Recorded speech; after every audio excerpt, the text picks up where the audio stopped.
Welcome, darling. Are you here on business? Or is it a personal visit?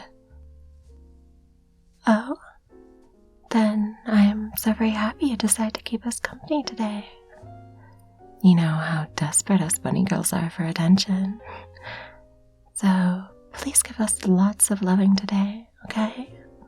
Our ears won't pet themselves. Is it your first time here? Oh, no worries, darling. We love seeing new faces. It can get quite lonely when our regulars are away and can't spend time here with us. If you'd wait just a moment, I can get you. What are you doing here, detective? Back up a bit. It's not safe for us to talk like this in the open for long. I assume it's work-related, but a warning would have been nice. I had told you to give me a notice if you ever visited. The agency elevated the case and can't afford to wait any longer for my report. But why? Did they find something new? I thought it was up to me to bring some warmth back into the case before it went completely cold. Well, never mind that right now. I can't afford to make my customers wait any longer. I've already been requested 3 times before you showed up. They'll start to wonder why I've suddenly left them to give you special treatment.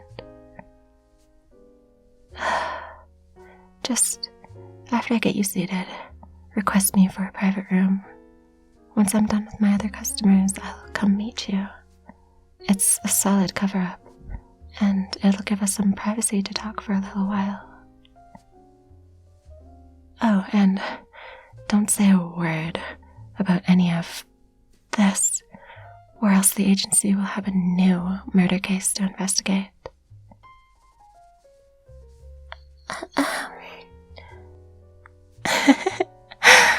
You're such a charmer, darling. If you'd follow me, I'll get you into a booth.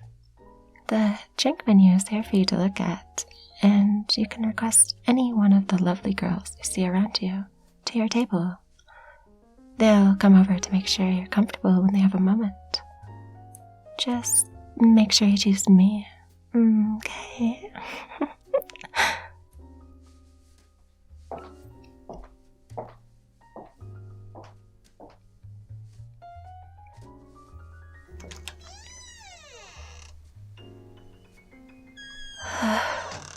Sorry for the wait. The last guy I had to take care of thought I looked stressed and insisted on helping me relax. It's insane how many people have no idea how to properly handle hybrid ears. All he managed to do was annoy me and cramp up the muscles in my ears. I swear, the agency better give me a higher position after this is all over. I just never thought I'd have to work in a place like this. I know it was all in the effort to get someone on the inside, closer to the syndicate members that frequent this place. But why did it have to be a hostess club? One that only hires bunny hybrids, too. I had no idea there were so many people that had a thing for flubby ears. It's so objectifying. Sorry again. I suppose I've just been stressed out lately. Now, move over. We should have about 30 minutes to talk in private before your session ends. Let's make the most of it. Oh, and pour me a glass. If it's coming out of the agency's budget, I'm going to have a drink or two of the expensive stuff. Thanks. Now, you talk first. I wasn't expecting to give an update until after my month here was over. What happened? The syndicate's movements have been sporadic and unpredictable. and the agency wants to know the reason behind this sudden change before we make any sort of move to take control of the situation. Makes sense. I can't say I disagree with the higher-ups.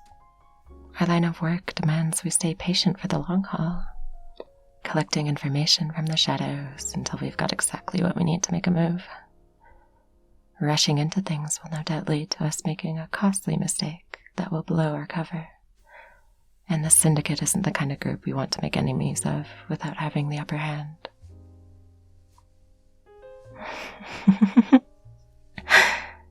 Though, I suppose that's where I come in. You see, there's this one regular that comes in every weekend. A lackey. Big, burly guy, but a total softy at heart. With a head so empty that a few flirty words will get him to spill whatever secrets he has without a second thought. Turns out that there's an internal power struggle within the syndicate.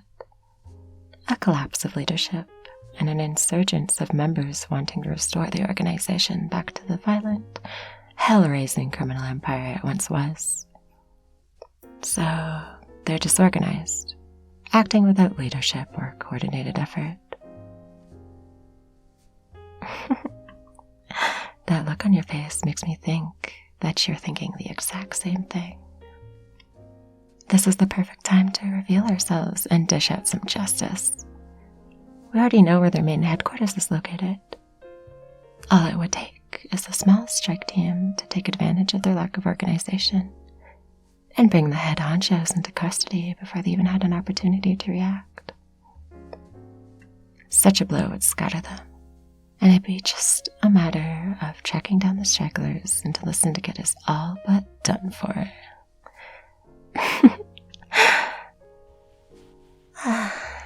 It seems that my time here has paid off after all. I was so worried that I would have cozied up to so many desperate guys for nothing. I'm so glad that isn't the case. Let's head into the office first thing tomorrow to report my findings and to pitch our proposal. There's no way they wouldn't capitalize on such a perfect opportunity. I also can't wait to hand in my resignation notice for this place and to get my suit and tie back. I really don't want to ever have to put on a costume like this again. You think it suits me?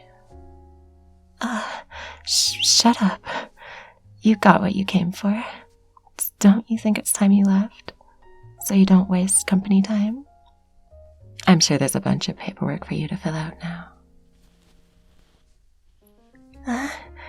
You still have 15 minutes left of your session.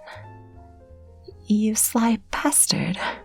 I knew you were some sort of degenerate behind all that professionalism.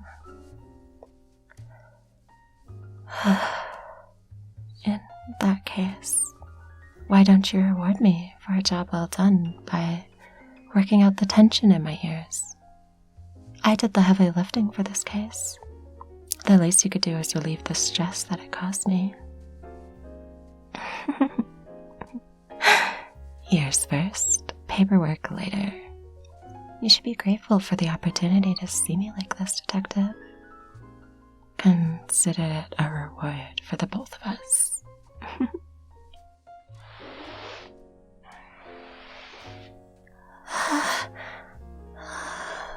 That's good. At least someone still knows how to treat my ears right. Slow and gentle, without too much pressure. Exactly as it should be. Now, all there is left to do is to soak in the recognition, as their contribution takes down one of the city's most troublesome crime groups in recent history. Maybe the two of us will finally get to be partners, Detective. I hope so.